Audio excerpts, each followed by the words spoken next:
Welcome back to the Fearless Females Voice podcast, where women's stories and experiences are shared in order to empower and inspire others.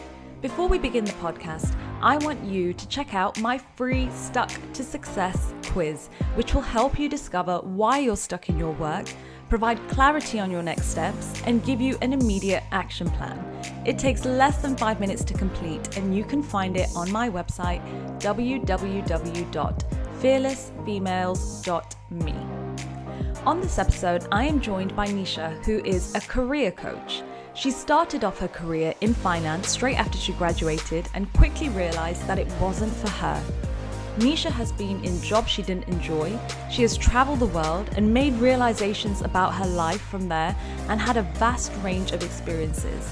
She is very self-aware and quick to take action when something doesn't align to what she wants from life. On this episode, Nisha talks to us about her career journey from finance to coaching, what it means to work to your strengths, what she gained from working in a job she didn't enjoy, the benefits from traveling around the world, and how to perfect career transitions without feeling imposter syndrome. Nisha has an inspirational story and provides some great tips and tricks for those of you who are looking for a career change. So without further ado, let's get stuck in. Nisha, it's such a pleasure to have you. I was instantly drawn to your Instagram when I saw it. I discovered you through Instagram and I was like, who is this beautiful woman just sharing all this incredible tips and advice on careers? Because as people know my story, I was stuck in my career probably about 3-4 years ago, and I was looking for someone like you. So thank you so much for joining me on this podcast. And I'd like to start with, what does being a fearless female mean to you? Thank you so much. Thank you for such a lovely introduction, by the way. And it's so nice to be here. I've been equally as excited to talk to you as well. I think the page is amazing. So I took some time to think about this today. And I believe that being a fearless female is to be unapologetic in every aspect of your life. So how you present yourself, what you wear, how you walk, and the actions that you take, just being for sure, not needing to ask for permission in what you do, and being bold with the decisions that you take in life. That for me is being a fearless female. No, I love that. And I completely agree with that. And I absolutely love that you have actually taken risks and you have actually done things out of your comfort zone throughout your life and your career. And now you are a career coach. So I'd love to know more about how you got to where you are now, where you are coaching women and supporting them with their career, their transitions in their career, and just their future ambitions.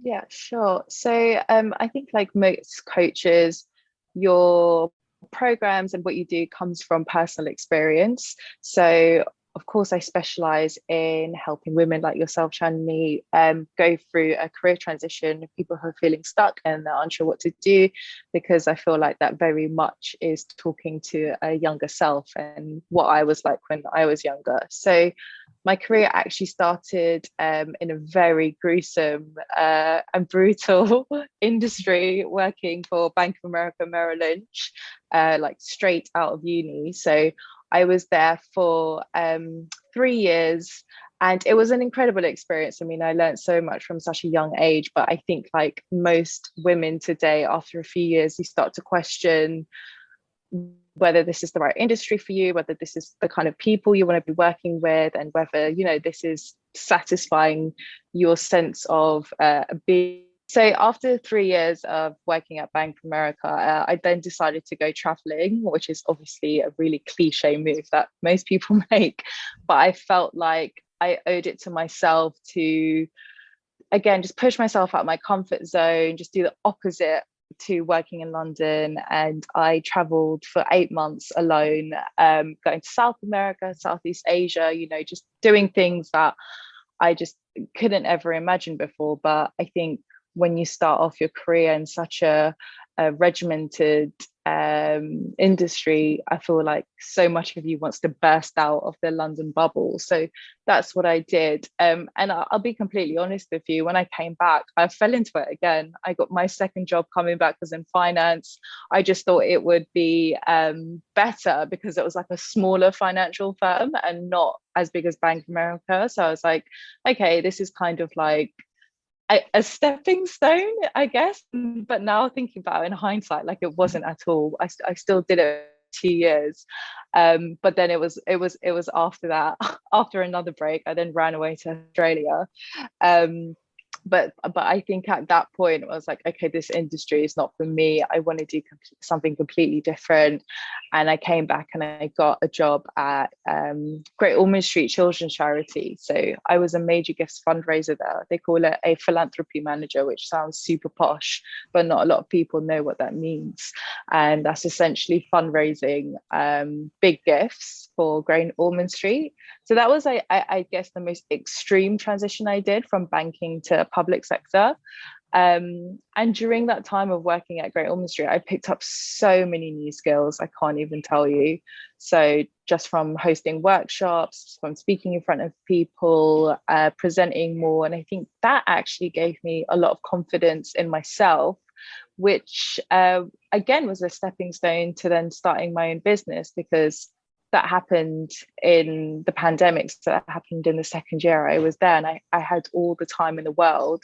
So that's kind of then when I did my coaching certificate. But I don't know how far you want me to get into that. I feel like I can just go on and on and on and not stop. So I'm just going to pause there. That's kind of like a brief overview of the transition. No, I love it. And it sounds like you've had many, many experiences. And I love that you've done travel, by the way, as well, because I'm a massive solo traveler as well. I've done lots of backpacking Yeah. all over the world. So I can totally relate to that and all the benefits. But let's take it back to when you were at the Bank of America. So you've graduated. Yeah. Did you know exactly what you wanted to do? Like, how did you get into finance from graduating? So I firstly did economics purely because my older brother did economics. Like that's how basic it was. I had zero interest in it. I just thought, oh well, my brother's done economics. I guess that's what I meant to do as well, because I think I just had the image of stability and earning lots of money and having like quote unquote a good job in like a Mauritian household. That is what I basically thought that was what I supposed to do. And for me to get my first job at Merrill Lynch, I mean, it wasn't a graduate scheme. I didn't get a first at uni. I got a 2-2. So when I told people that I worked at Merrill Lynch, the first thing they said is, how did you get a job there at a 2-2? And I actually firstly got a job in their operational system. And I worked really, really hard. And I worked really hard to get promoted to front office. So I was with then all the grads like just a year later. So I kind of weaseled my way in, but there was hand on heart, no interest in the sector, just more strategic kind of moves for my future. Because I find that more and more people, especially in our generation and those who are slightly younger than us as well, are going into their career almost blind in a way, because they have the conditioning from their family or their friends or society telling them, right, this kind of role is going to get exactly what you said. I just thought banking would give me the kind of money that I wanted or the role that I wanted, the status kind of thing. And many people are looking for that or chasing that, but they don't actually look at what they enjoy or what their passions are. And it's just, it's interesting because I've been there myself as well. So this is something that I feel many people go through, especially at that age or transition from graduating to picking their first role. And after your 3 years, how did you feel? Because you were doing something you didn't enjoy, and yet you probably you were earning what you wanted to, you had this kind of role or the title that you were looking for. But how did you feel? So I actually felt, I remember the day so well that there was this guy who joined on my team, and he was, I think, 8 years older than me. And he sat on the desk and we were talking, and I found out that he went to the same school as me, he's from the same area as me.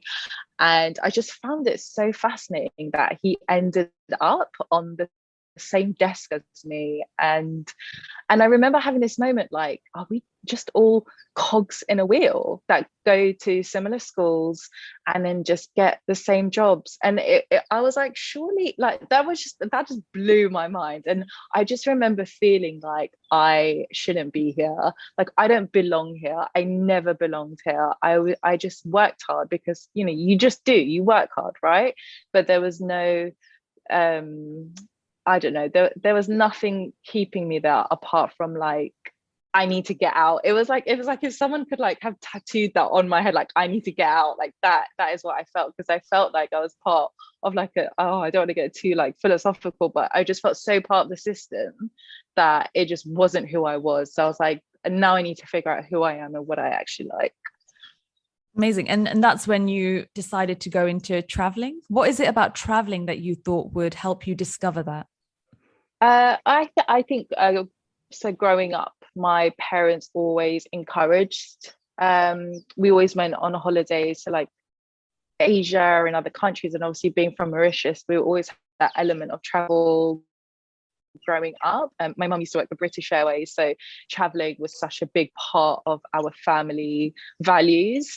And I love alone time. I love the idea of like going to a country and being shit. Oh, sorry, I'm not gonna say, being really scared and just doing things that I've never done before. I used to sit at my desk, and I don't know if you've ever done this, Johnny, but like just look at the map and like all the countries I could go to. I'd like zoom in and be like, okay, maybe I can go there. I go there, and that is what I would do because I was so excited at the thought of like just seeing something new. Yeah, that was it. Just the exciting kind of like new, fresh kind of world that not a lot of us have seen aside of maybe TV.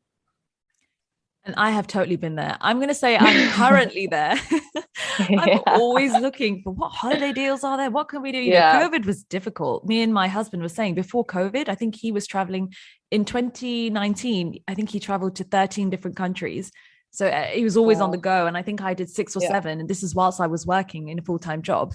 We always made yeah, it work. So this is some of our goals for next year, is to bring that back into our lives while we still can. Like for sure. I just feel that same passion for travel. And I definitely agree with the growth element and everything you learn and the benefits of being by Yeah, yourself. So it's really interesting that you said you enjoy your alone time. So I think that's yeah. huge.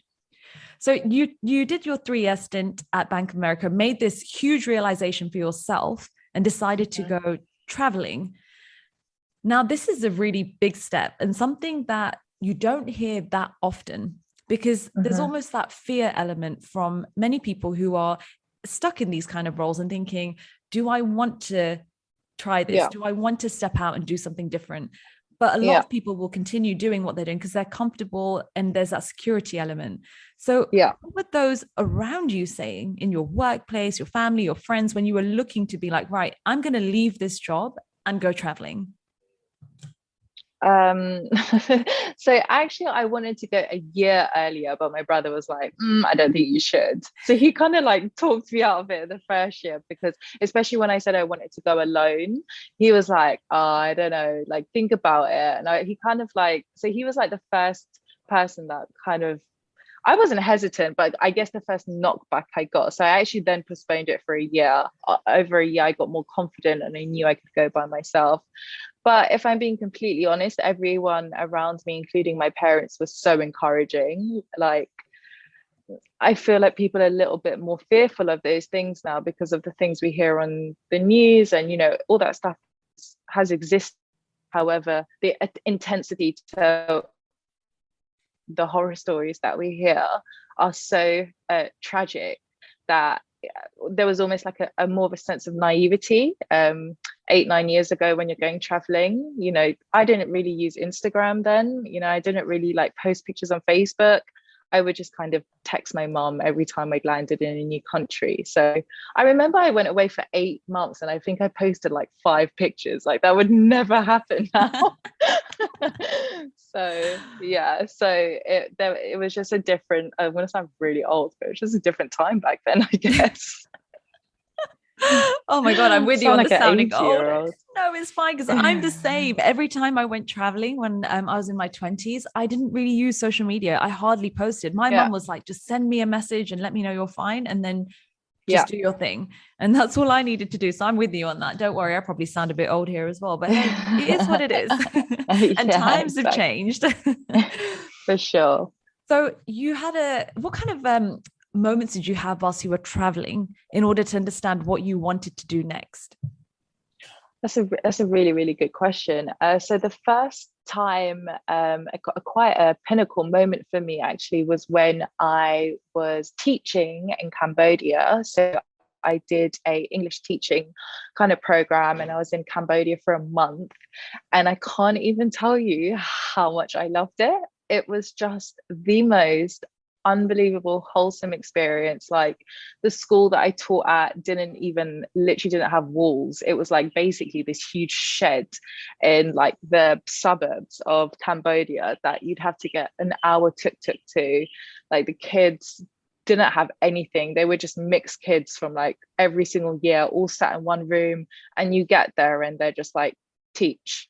No, like, this is what you should do. Maybe you should just, oh yeah, just teach. And you're like, what the hell? So firstly, it was just that, again, like, just coming out of my comfort zone. I've never been a teacher. I've never taught before, but the feeling of joy and happiness I got from, one, imparting knowledge on just younger kids, but two, like, oh, they're just seeing them happy just made me so, so, so happy. So I just remember feeling like I've never been this happy before.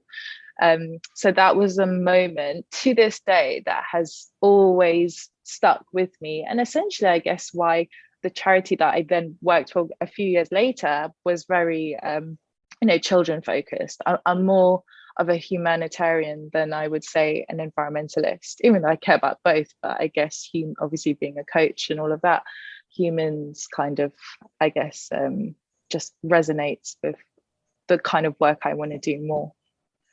And what is it that you loved about working with kids when you were in Cambodia? They were so unbelievably cheeky and funny.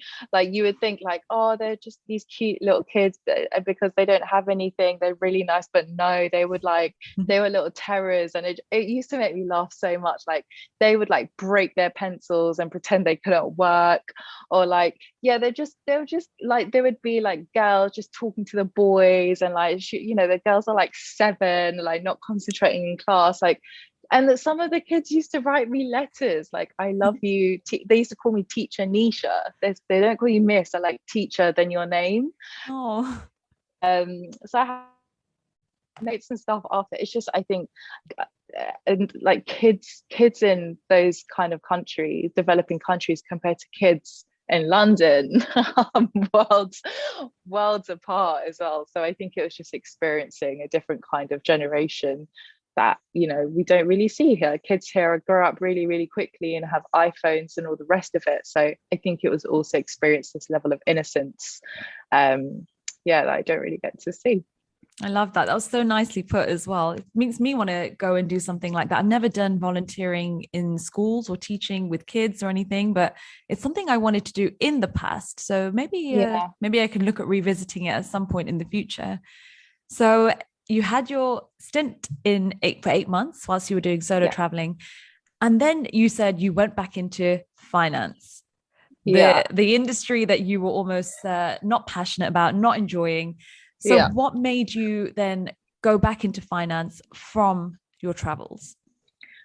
It's really funny. I've never spoken to anyone about this kind of time before when I came back. So when I came back, I was like, you get so hippie when you come back and you're like, I don't need money, I don't need material things. I was selling all my designer handbags, I was giving all my clothes to charity. I was like, I've lived from backpack. So I came back and I was like adamant that I wasn't going to work in finance. So I was actually looking at jobs in the music industry. I was talking to my friends in other industries, and then like I saw the salary expectations and I was like, I'm sorry, what?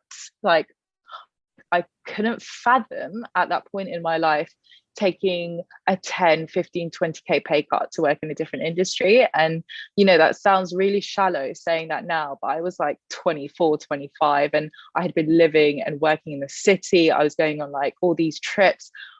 For me at that point, the lifestyle meant more to me than what I was doing day to day. So I said, I'm going to find it. I will go back to, I can go back to finance, but there needs to be some element of giving in the new role. Okay. So I got a job for a smaller financial firm, and the first day that I went, it was essentially the same thing I did at Merrill Lynch, but however, the organization really valued stuff like volunteering days, and kind of like charity work and stuff like that. Even though it wasn't a core purpose of the organization, it stuck with me so much. So actually, even though I went back into finance for 2 years, I used to organize whole company volunteer days, which no one had ever done before in the history of this company. And 2 years into that, we actually won an award. It was called like the Inspirational Award, of getting the most to participate in like volunteer days. So I did sell my soul back to the devil by earning the paycheck and being back in the industry. However, I was trying to do anything possible to find something charitable or philanthropic in that role. So I went back, but I was trying to do something good too. And it looks like you managed to do that as well. That's very impressive, especially with the award and everything that you accomplished through your own enjoyment and your own passions in the company. Thank you. So when you were in the company, were there still elements of the role that you didn't enjoy? Yeah, I mean, I honestly, I really didn't. Like, everyone was lovely. Like, the organization was great. It was my problem, not their problem. I completely and utterly lost my mojo, and I really didn't like what I was doing day to day. But then, after a year, my manager gave me a chance, and they put me on like a more business analyst kind of change role. So I just kind of said to myself, if I don't like this job because of my own issues, at least learn different things from it. So I was learning more change kind of functions, and like learning how to use different systems and learning how to present. So I kind of got the most out of it as I could. But did I physically enjoy the things I was doing? Like, not at all, not at all. And But yeah. And this is quite common, right? Where people are in roles that they may not enjoy. I hear it a lot. And it's sometimes difficult to come out of these roles because of that exact reason. You're getting your paycheck every single month. You've got your holidays for when you need them. You've got all the benefits that come with having these kind of roles. And yes, you said selling yourself to the devil. I think I heard those words earlier. Yeah. Although it may seem like that, you're getting the rewards of some sort for it, even though you're not particularly enjoying the role. And this is such a common theme that I hear about. So I know you do career coaching, which we'll get onto in a minute, but what would you say to those who are currently stuck in roles that they don't enjoy, but are doing it, let's say, for their own reasons, because they feel that they have to fulfill other areas and their lifestyle, or potentially, supporting their children, their families, whatever it is? Yeah. I guess if I could turn back time back then, I would find a mentor. I would find someone to speak to and not try to figure it out all by myself, whether that's like not even in your current role, whether it's a professional friend or just someone in another industry. Like, I really do believe like everyone needs an outlet, because trying to figure it out all in your head all at once, like that's what makes you stuck. The overwhelming feeling of having to sort everything out and not knowing where to go. So yeah, turn back time, would have spoken to someone, whether it's in a mental capacity or like a therapy capacity, just to kind of like get it out of my system.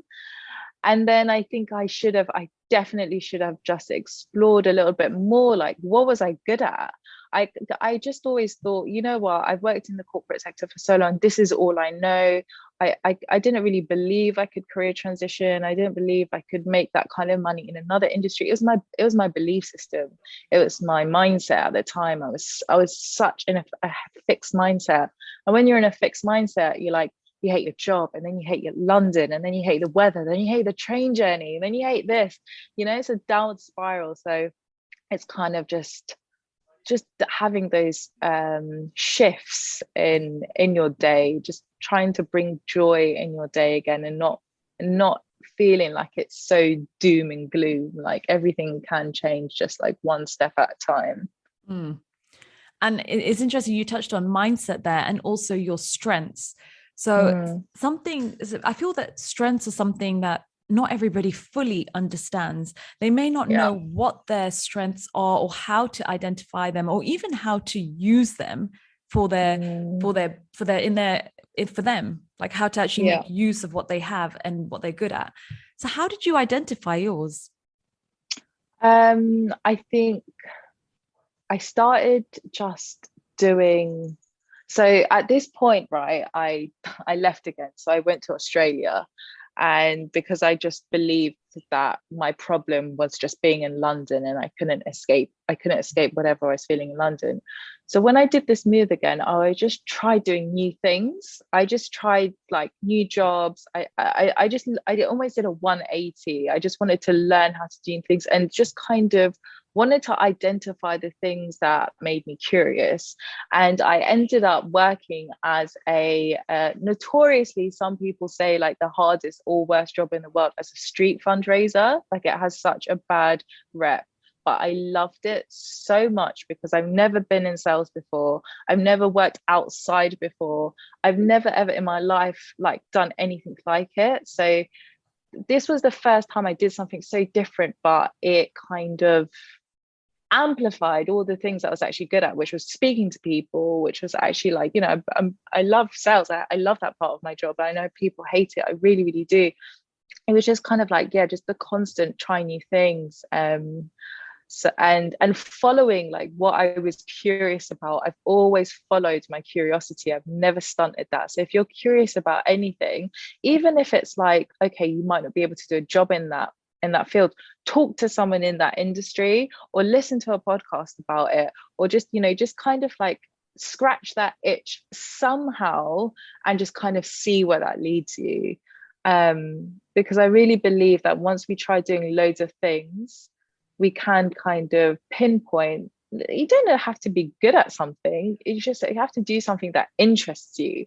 I think there's a big difference between, you know, people are like, I don't know what I'm passionate about. I'm not passionate about anything, you know. I just kind of, you know, watch TV. I like cooking and this, but I'm not passionate about anything. And I'm like, you don't need passion. I don't think you need passion. You just need to be able to be curious or interested about something that you want to learn more. I think we need to start focusing on that, rather than like, you know, if you're passionate about cooking, you should be a chef. Like, it's not that simple. That's a really, really hard process. So kind of pushing passion to the side, and more just kind of, again, I've said curiosity probably like 7 times, but I'm a huge advocate for just following that. If that answered your question. It Sorry, does. it went And off there again. no, it's perfect, because I'm a super curious person. So when you're speaking, I'm just like, yeah, nailed it. From a young age, I was so curious, and I still am. I love reading about everything and anything, because I need to know. Obviously, I was an engineer in the past, so I've always wanted to know, how do things work? How can I create something? Why does the world work like that?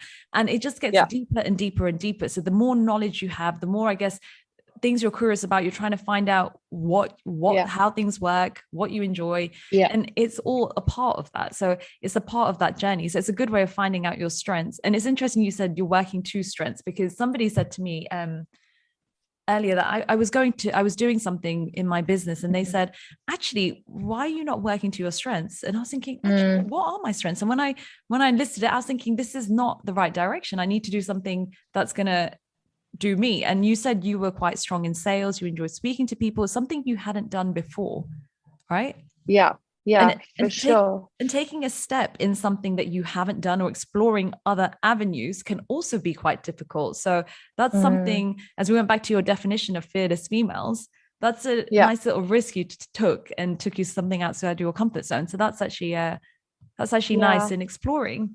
So how was your Australia travels? It was really interesting for me because it was so different to when I left, when I was, you know, 23, 24, traveling then. When you leave at 27, 28, you're a different kind of backpacker. You have a set group of friends then, so I was less kind of, I wasn't that like hashtag traveler, hashtag wanderlust. I was just kind of like, I don't really know what I'm doing here, so just trying to figure out day by day.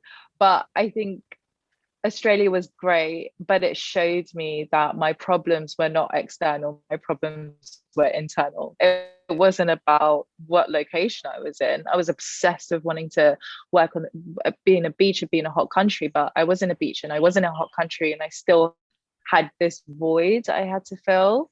So I left having this huge like leaving do, like all my friends. I thought I was going to be gone for 2 years.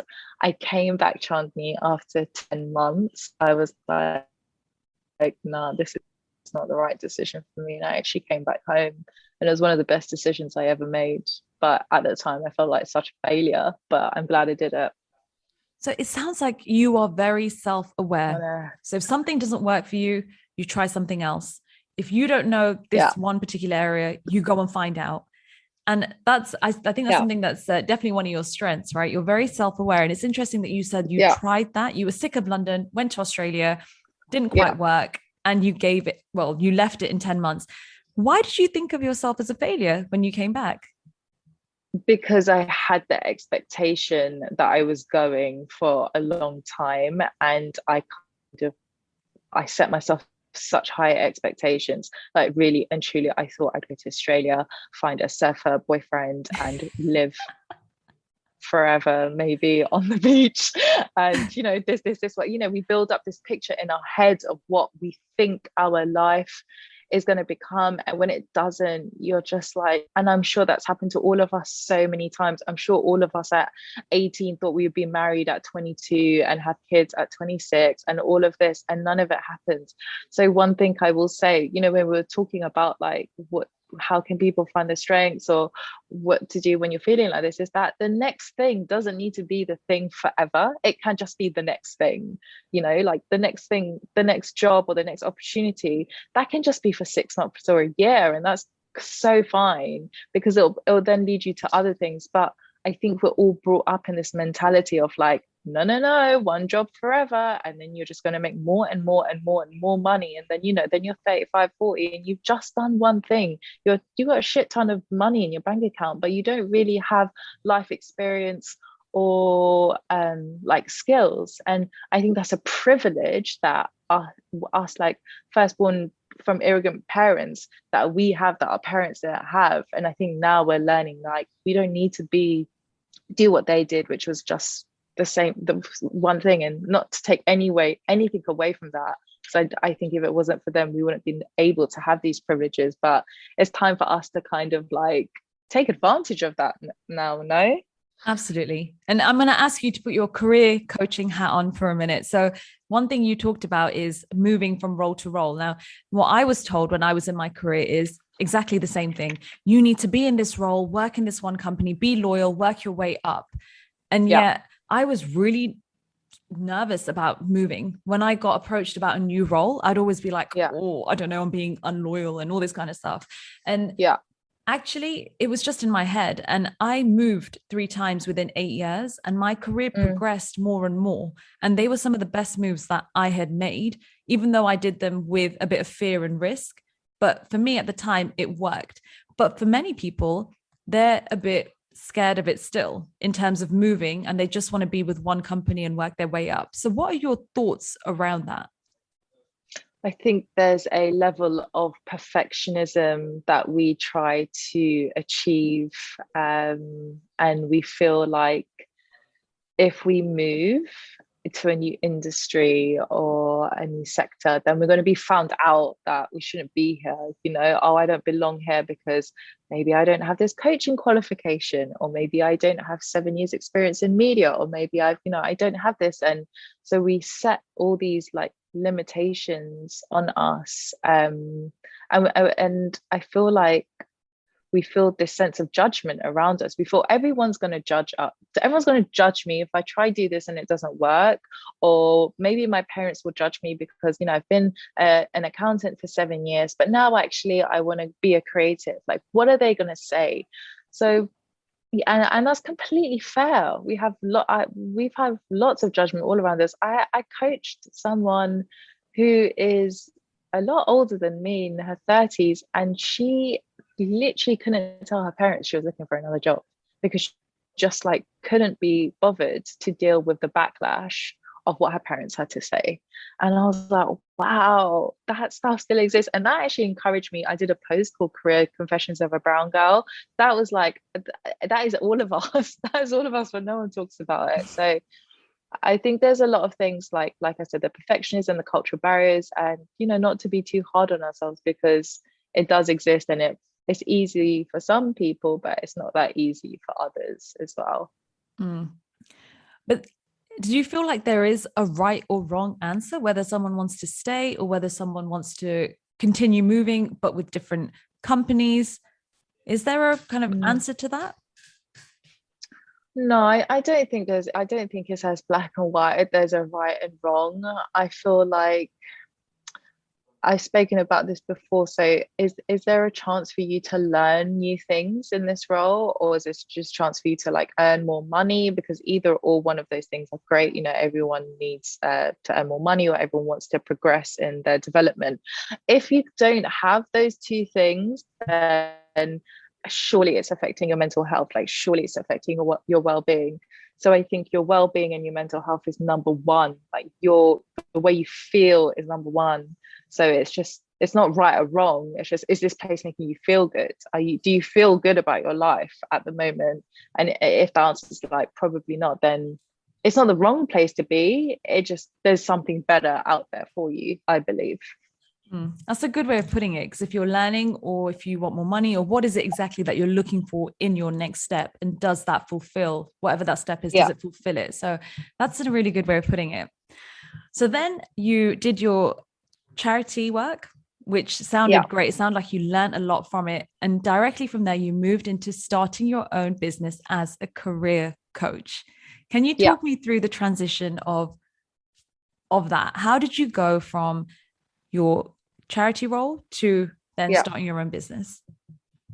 Yeah, sure. So it was a year in after working for Great Ormond Street when we were all locked down, the first lockdown. So like the beginning of the pandemic, my job, as for most people, got really dry because I had no face-to-face interaction, and I had so much time on my hands because the job essentially, like working from home, it just wasn't the same. So I had a lot of free time, and I kind of calculated in my head that it used to take me 2 hours. My commute in a day would be 2 hours in total. So I was like, I've got at least 10 hours a week free. That's like, in a month, I've probably got 40 hours. I've been given the gift of 40 hours right now. That's how I looked at it. I was like, okay, what am I going to do in these 40 hours? I'm not just going to do yoga workouts every day. I need to do something else.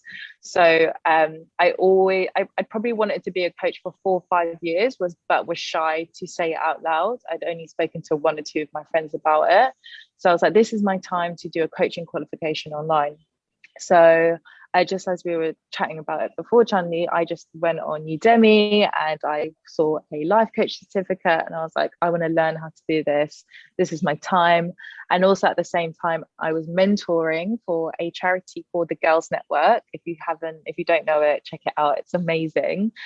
Just as a way of practicing of, doing the virtual calls, speaking to a younger female online. And when I did that, I was like, I love this so much. So that's how the kind of certificate qualification birthed, when I had the time. And then honestly, hand on heart, the scariest thing for me was turning my personal Instagram into a business account. And I'm sure you appreciate the fear, the ultimate like horrible fear of judgment that you get of like, I'm going to post words now, not selfie, words. And every single person that knows me is going to read it. And to this day, nothing would have ever been scarier than that point. And I'm sure you're the same. I used to hide my phone. Like, I can't look at my phone.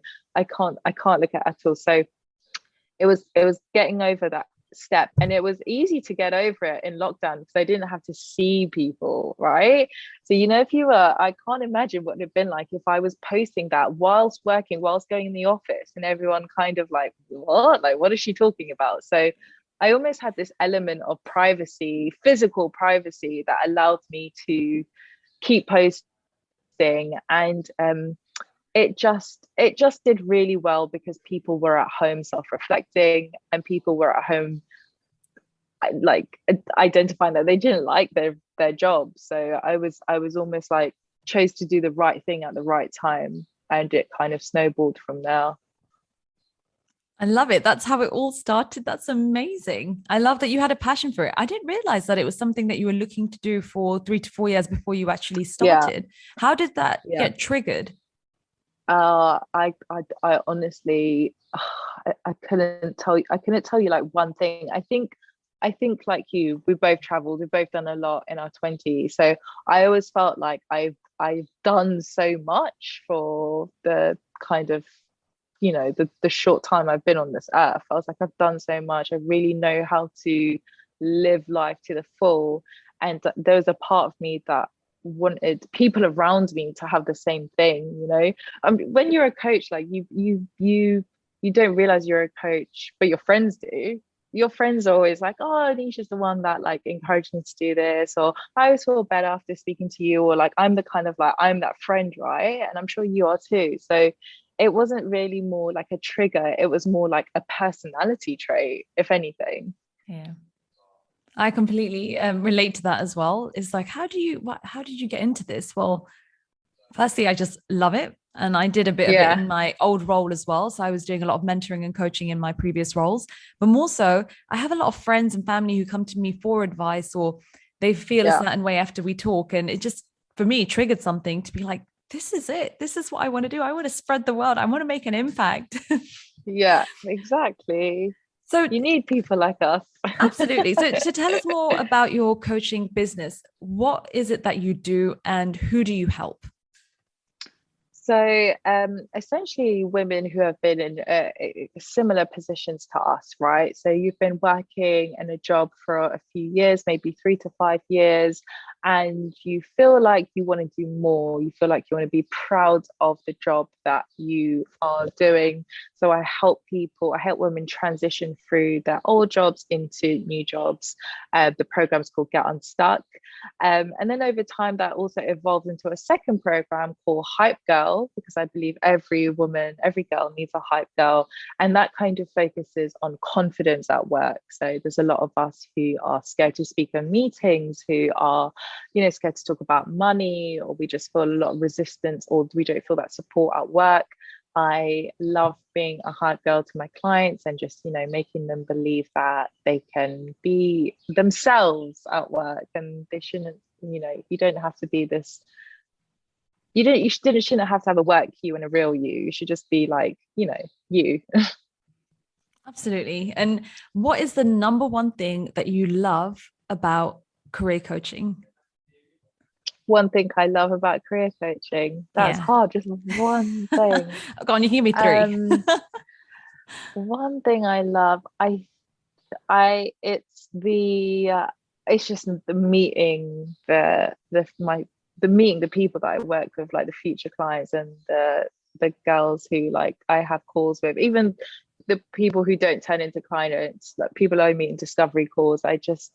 A coaching experience is a learning experience for me as well. I always say it's not a teacher student relationship, it's a collaboration. So through every person I've spoken to, I've learned something new. And in a world where, I'm not really interacting face to face all the time, I get to meet girls, women all across the globe. So that's probably the coolest and one of my favorite things about it. I love that. And it's so nice that you're supporting and helping women. It's such a great cause. I think there's a big gap there as well. So over the last probably a couple of years since COVID hit, there's been a big decrease in women in working roles. So Yeah, a lot of women have left the industry. And it's great to see people like you who are supporting that cause and actually helping women not just get back into industry, but identify exactly what it is that they want next. I think it's just great. So yeah, love everything female empowerment wise. And yeah, it's great. It's a great cause. Thank you so much. So can you tell us what is next for you? Oh, do you know, I was thinking about that today because I was like, I need to write some goals for next year. So for me, my biggest kind of want and need for my business is to turn it into more of make it more of a social impact. I love that I have, private clients, and so far I've kind of like done a lot of one-to-one work, but I was like, I want to help more people. So I want to turn niche career coaching into a brand. And I've been trying to think of a brand name, but I can't think of anything as good as Fearless Females. So if anyone has any ideas, like, please let me know. But I just want it to be more than just me. I want it to be bigger and better and being able to help more people. So that's kind of like, that is what I'm thinking of for next year. That's my top line vision. Amazing. And that's why I completely understand. And that's why I wanted to do something bigger than just Chandni Chavda's coaching, which is why I looked for the kind of Fearless Female. But what is it that you want to do under this umbrella or under this brand? Is it continuing with careers, or is there anything else that you're venturing out to? I think the main element will always be careers. I will always want to empower women and everyone to find a job that they love talking about. But I also want to expand to workshops. So I have a confidence workshops called Elevate Your Confidence. And that kind of touches over lots of things like self-doubt, imposter syndrome, self-sabotage, all those things we face, but don't really have a space to talk about at work. So I would say everything career and confidence related. Just encouraging you to take some bold steps like we have. Yes, absolutely. I think it's much needed. So it sounds great. And I know that you're in Mauritius right now.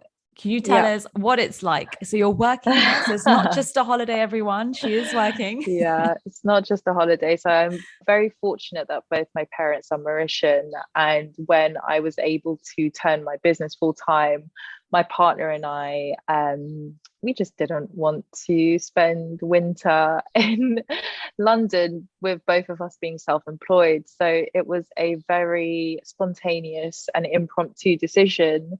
But we just basically packed up and came here a few weeks ago, and we'll probably stay here for 5-6 months. So right now I'm virtual, but I will be back in London next year and like ready to do face-to-face stuff. But for now, you're just going to get a tanned me on all the calls. But yeah, it's great out here. I won't say too much because then people won't like me. So I won't say how hot it is and all of that. Oh gosh, but you can see it all on her social media. So how can people find you? So you can find me on Instagram on niche.career.coach.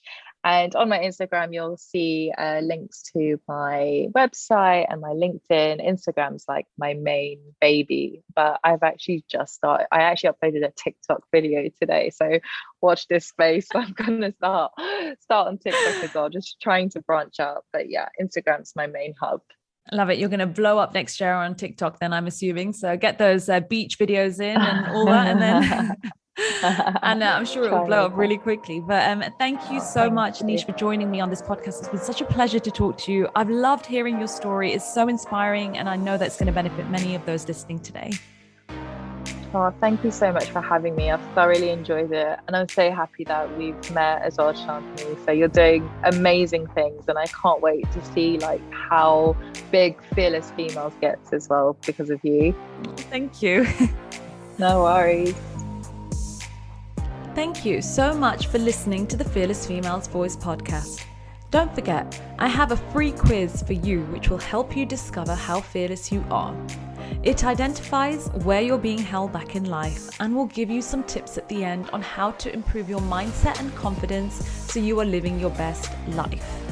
You can take the free quiz on my website, www.fearlessfemales.me. Also, I'd love for you to do me a massive favor. If you enjoyed the podcast, then be sure to leave a 5-star review on iTunes. Thank you.